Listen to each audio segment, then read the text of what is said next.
Sid. Your new companion appears much more formidable than your uncle. Should I be worried? You haven't been introduced. Jill, Clive has told me much about you. All lies, I'm sure. Your Stolas said that Dalamil has a bandit problem. Indeed. Although, you're a little late. They left with our food and guild days ago.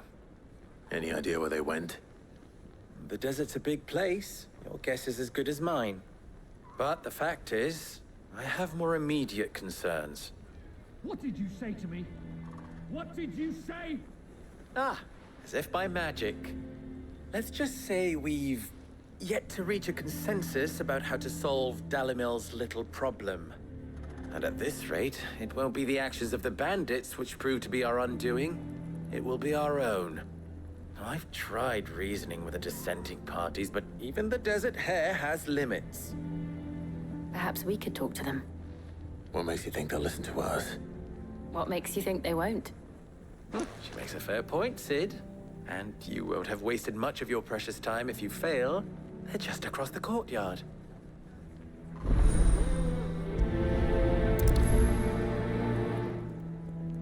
Suppose we just follow the shouting.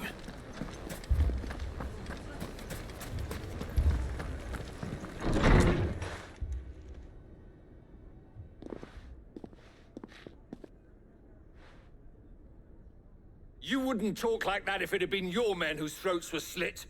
Blood for blood, it's the only way. We hire mercenaries and have them mount the bandits' heads on our walls as a lesson to the rest. And what happens when those mercenaries are slaughtered like your men? Are you going to hire more? We're better off using that coin to buy food and supplies. If we hire mercenaries, the only thing we're buying is the bandits' ire. And you cannot fill empty bellies with that. Do you hear me? But what happens when they come back? Maybe it'll be your throat that's slit. That's enough. Both of you. Any more of this and I'll throw you out myself. Come back when you're ready to talk like adults.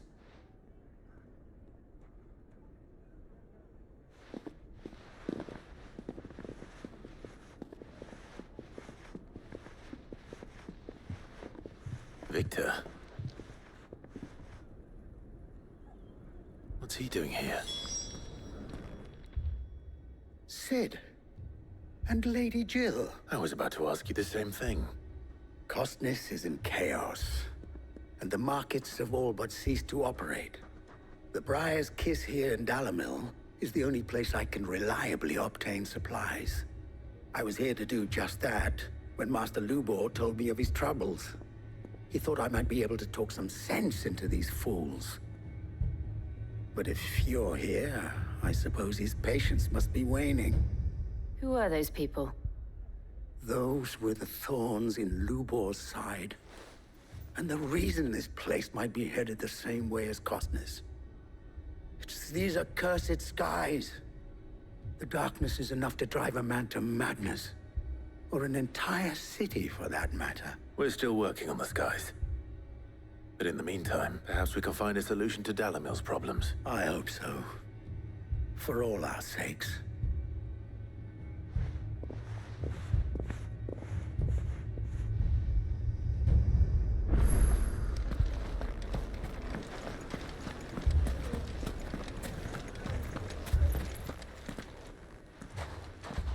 So, you see my predicament? What I saw was a room full of people who were angry and afraid. And with good reason by the sound of it. But if left to smolder, that anger and fear could set the entire town alight. My thoughts exactly. What to do? Both sides wish to protect their homes and livelihoods, if only they could agree on how. But as long as they are divided, we are vulnerable. And if there's one thing bandits like, it's an easy target. What would Sid the Outlaw suggest? Well, if it were my namesake, he'd let them choose for themselves, and be on hand to pick up the pieces when it all went wrong. That sounds like a recipe for disaster. A recipe for disaster is precisely what it is. But perhaps that realization would be enough to make them question the ingredients. While it's plain neither Conrad nor Natalie will countenance the other's proposal, it may still be possible to make them doubt their own. Before presenting them with a third option. And that would be? To pool our resources and save the city ourselves. Why fight each other? When all that fear and anger can be directed at the bandits. It appears we have a plan of action. Victor, pay Conrad a visit. See if you can't convince him of his folly. I'll speak with Natalie. As you wish. Your faces are not well known in this town. That may prove useful. Don't worry, Victor and I will do most of the talking. You need only play along. Play along. What he means to say is yes.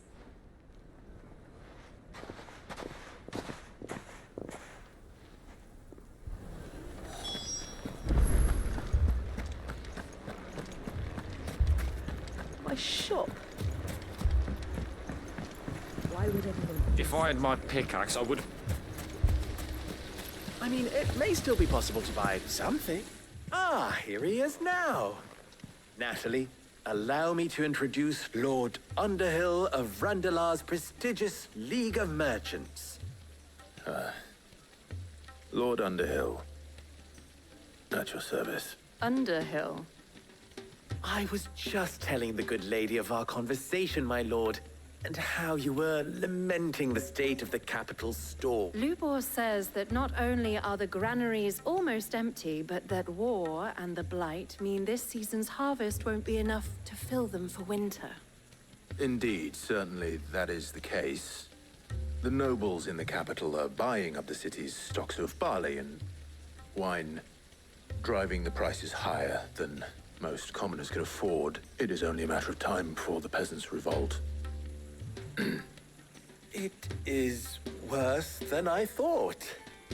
If what Lord Underhill says is true, I fear we have little hope of supplementing our stores, meager though they regrettably are. And while I applaud your endeavors to dissuade our more bellicose citizens from seeking vengeance, I sense Conrad is not wrong in his assessment of the bandits' likely return.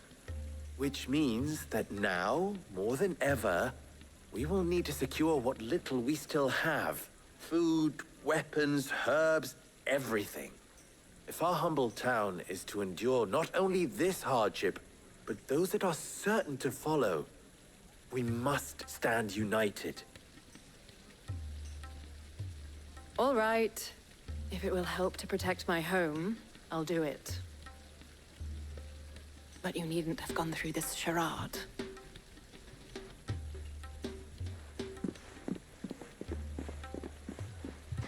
Thank you, Clive. She saw right through it. I didn't say it was good. Merely that it produced the desired effect. Now, my scouts should be returning shortly. Meet me back at the Briar's Kiss, and we shall see what we face.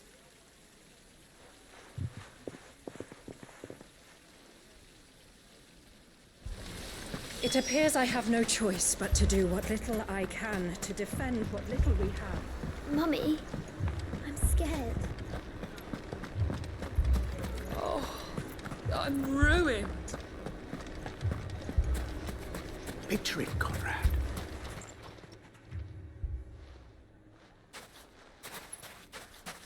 Ah, here she is. The Lady of the Spear herself. Conrad, may I introduce you to Jane, commander of the Red Wings, the oldest mercenary guild in the Free Cities. A pleasure, my lady. The pleasure is all mine. As I told you, I summoned the commander here from Canberra to inquire about a contract. Victor says you told him no. That there aren't any men left to hire. Is that true? True as the crystals cracked. Nobles came and claimed every last one worth his salt. And not just from us Red Wings. You know of the 7 high houses? There must be 2 swords assigned each one. Granted, we have a few boys left. If it's boys you're looking for. Well, Conrad, are you saying that Dalimil's finest cannot defend this town better than a gaggle of unblooded striplings? That a band of beardless youths could better avenge the deaths of your brave men than you yourselves? Absolutely not. We'll show those bastards who they're dealing with.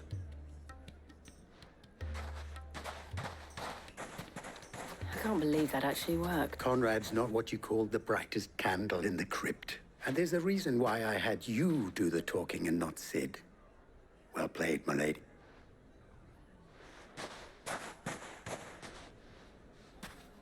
I'm not convinced our roles in this ruse were entirely necessary. I don't know. Conrad seemed quite taken with you. Good news, Sid. Both Conrad and Natalie have somewhat gracefully accepted their new roles. With time, they may even learn to. Time no longer appears to be the luxury it was before lunch. I take it your scouts found the bandits. Technically, it would be the bandits who found my scouts. It appears they marched for Dalimil, as we all of them. You're not serious. They don't just want food, they want the whole damn town. I have a favor to ask. I'm told the bandits march in 2 groups, one from the south and one from the desert, in a move doubtless intended to stretch our already gossamer-thin defenses. Very well. Jill and I will meet those from the desert. The rest, my friend, the city shall fight. Together, the stakes I concede are high. But if this does not unite Dalimil, nothing will. That is a lot of faith to put into those who had their hands around each other's throats but a moment ago. Then it will be for us to see that their hands are kept occupied. I thought you might say that. We'll hold them off for as long as we can. And we will do the same.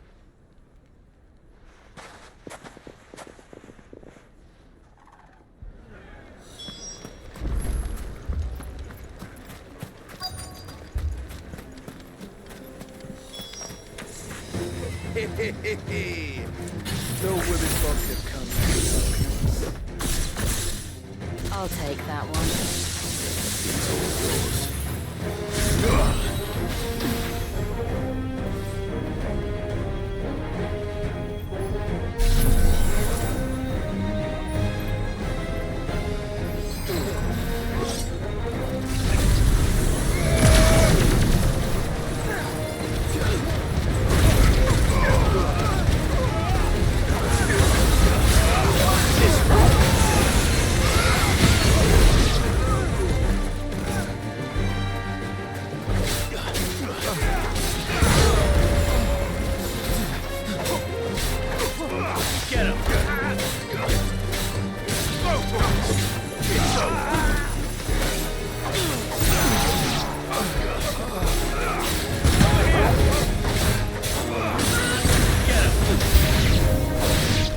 Overwhelm us.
The townspeople.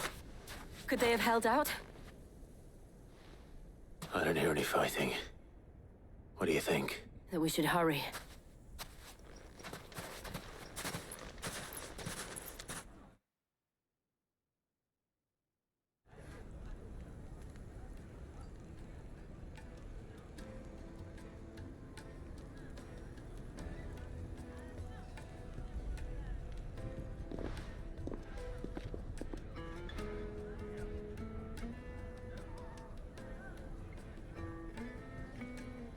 Natalie, I owe you an apology. You did well out there. The inn would have been lost had you not held the line. Without you, there would have been no line to hold. You saved us, Conrad. You saved Dalimil. We all saved Dalimil.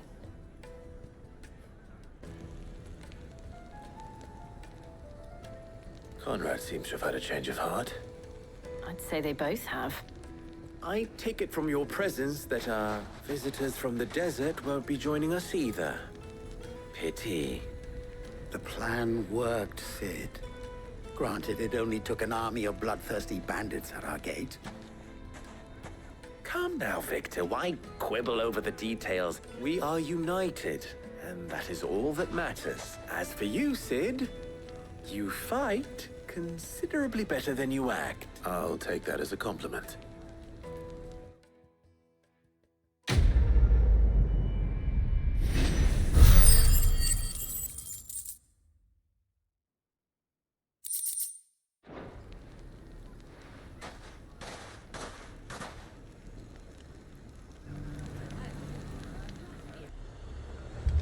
Heard a bloke saying he saw ghosts on the far side of the wall. I saw it with my own eyes.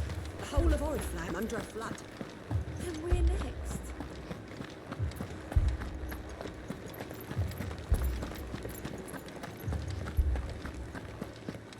I can't do it.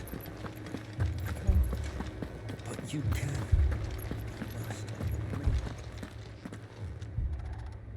My lord. My lady.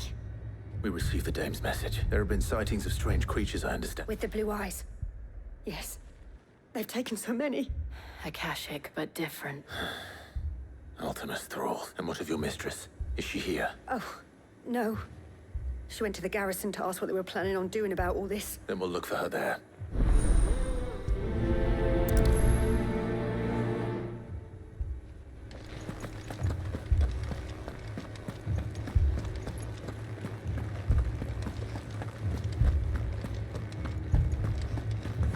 We could leave. The two soldiers were carrying another. He didn't have any legs.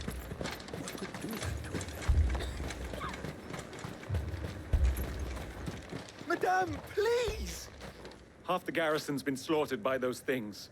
We lost the captain this very morning. We've tried requesting reinforcements, but there's been no word from the capital or the Dominion in days! What more would you have us do?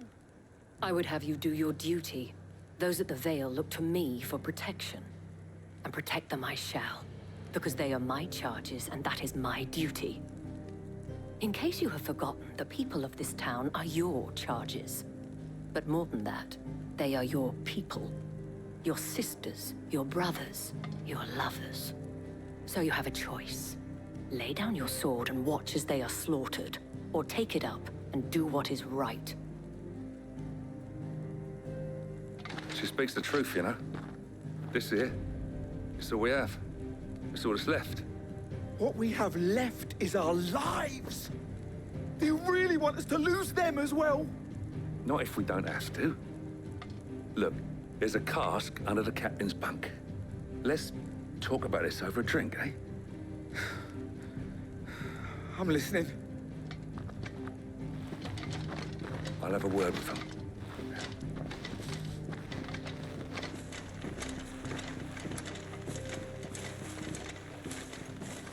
Ah, Clive. I didn't expect help to arrive so quickly. And sought to take matters into my own hands. It was a noble effort, but I thought you might still need some support. I'd like you to consider my needs. What we need to consider is where the creatures came from. The way the survivors speak of them, one would think they appeared out of thin air. And perhaps they did. It's hard to know what to believe these days. We'll talk to the survivors.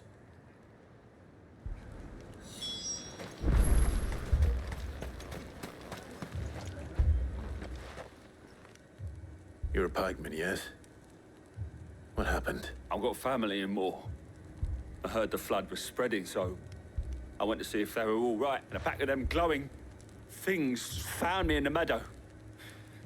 I ran for my life. I never did get to the village. Leave that to us. My family. They're still in the capital. It's all right. I'm sorry. Give me your arm. Patrick. Did you see the creatures that attacked you? Creatures? They came out of nowhere. Do you remember where you were? On the road from Oriflamme. We just passed Moor when... It's all right. Just rest now. At least we have an idea of where the thralls might be now. We should head for more. The captain's head. Before we could even draw his steel.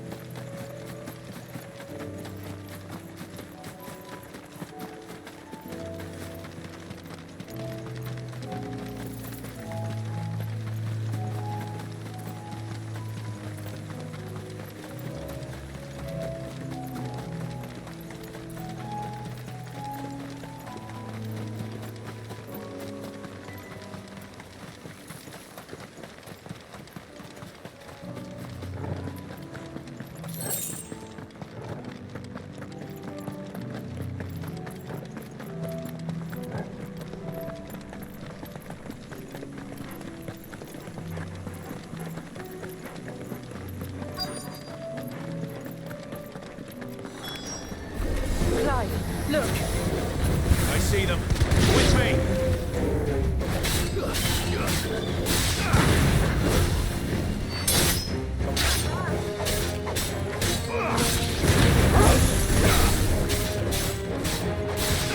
Over here!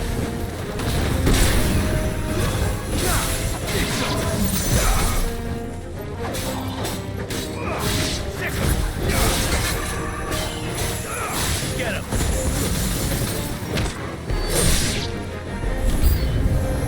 Should I prime? Save your strength.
Do you think there are more? There are always more. But I'd say we've done what we can for the time being. Then we should let Isabel know.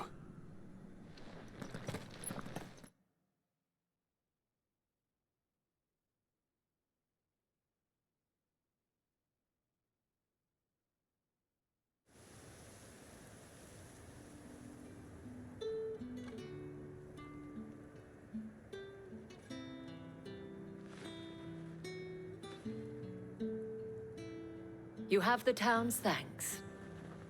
Don't thank us yet. There will be more.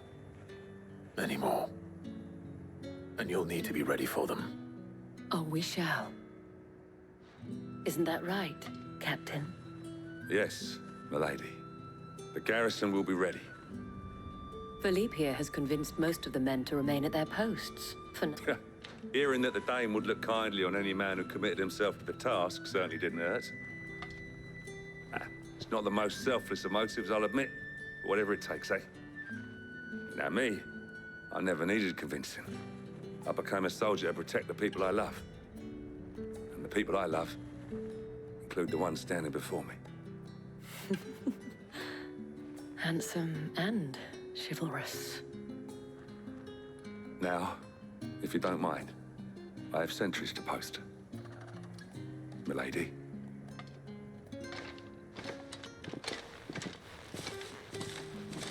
Lest you wonder, I'm not foolish enough to believe that this has solved all of my problems. But it has solved one. And that's one fewer than I had this morning. Thank you again, Clive.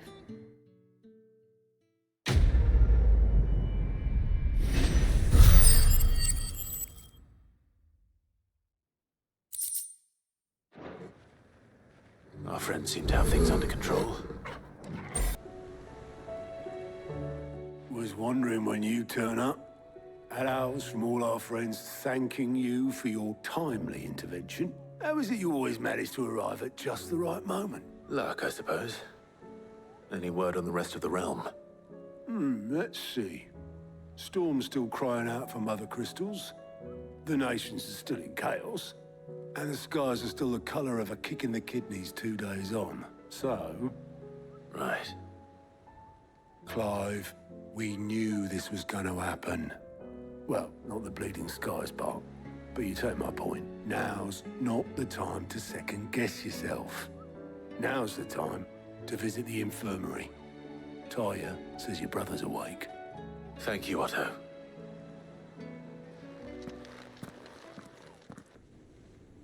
So it was not Sylvester, but Olivier who served as Ultima's puppet. And when Dion learned of this, he sought to slay the fiend.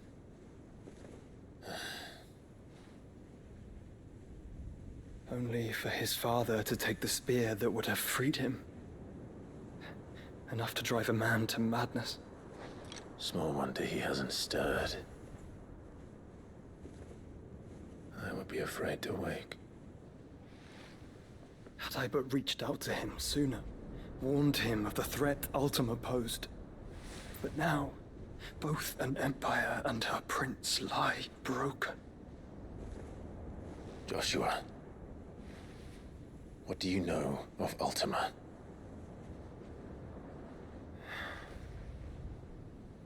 Very little, I'm afraid. Despite my best efforts. 18 years ago, as I lay buried beneath the rubble of Phoenix Gate, it was not death who came for me, but another. And it was while in my rescuer's care, I first heard of Ultima. I've been chasing his shadow ever since. Ultima is driven by some deep, dark purpose, and for whatever reason, it would seem you are crucial to his designs. He will stop at nothing to have you, even if that means toppling an empire. But why me? What possible use could I be to such a creature? That is one of many answers that have eluded me. Yet, I am certain of this. It is not mere chance. You were chosen for a reason. All dominants carry within them the might of an icon. nigh limitless power that is at once acutely limited. I wield fire, and only fire. And I only ice. 8 wardens for 8 elements. But you, Clive. You are different. You're special. Your abilities begin with the flames of Ifrit. But they do not end there. The fact Ifrit can even exist goes against everything we thought we knew of dominance. Perhaps Ultima has been waiting for one such as you, whose potential is truly limitless. I've encountered that thing several times now. If it or he, as you say, needs me, why hasn't he claimed me as he did the boy? Were I to hazard a guess, I'd say the two of you are somehow incompatible. His mind not properly attuned to your body. His mind? Mind, awareness, spirit, call it what you wish. But I believe Ultima to be an embodiment of the concept. This is why I struggle and fail to contain him here inside me. I'm sorry. Inside you? With every setting sun, I feel my strength wane. And though the Phoenix's flames mend the prison I have made for Ultima, they do so at a cost. We must find a means to bring an end to him before I meet my own. What were you thinking? It was that or let him take Clive. And I've always had a soft spot for my brother. But that doesn't mean you should sacrifice yourself to save me.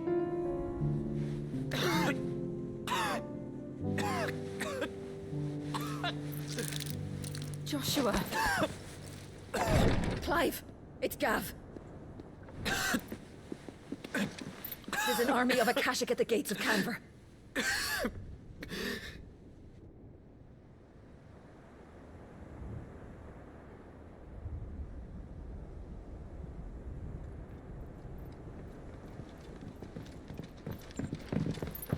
Well, what's the short of it? I thought Tyre told you. The capital of the Free Cities is under siege by an army of monstrosities. The City Guard are doing their best to stem the tide, but numbers ain't on their side. What of Lord Byron and Mid? Were they able to escape? No, but they're all right for now. They're hiding with Gav at midship. We have to get them out of there. And we shall. Otto, prepare a Stolas. Tell Gav to stay exactly where he is. Understood. Vivian, what's the swiftest route to the Free Cities? That sounds like a question for the map. Look here. This road, through Tabor, should provide the least trouble. Good. What a coincidence. Tabor is exactly where I'm bound. Joshua, bed is where you should be bound. You don't think I told him the exact same thing? Were Tyre not such a talented healer, I would surely have been inclined to agree. But, thanks to her ministrations, I feel I may safely rejoin my attendant, who was to wait for me in Tabor if we became separated. All right, we travel together. Clive! If he stays close to me, he'll be fine. Thank you, brother. I'll look after him.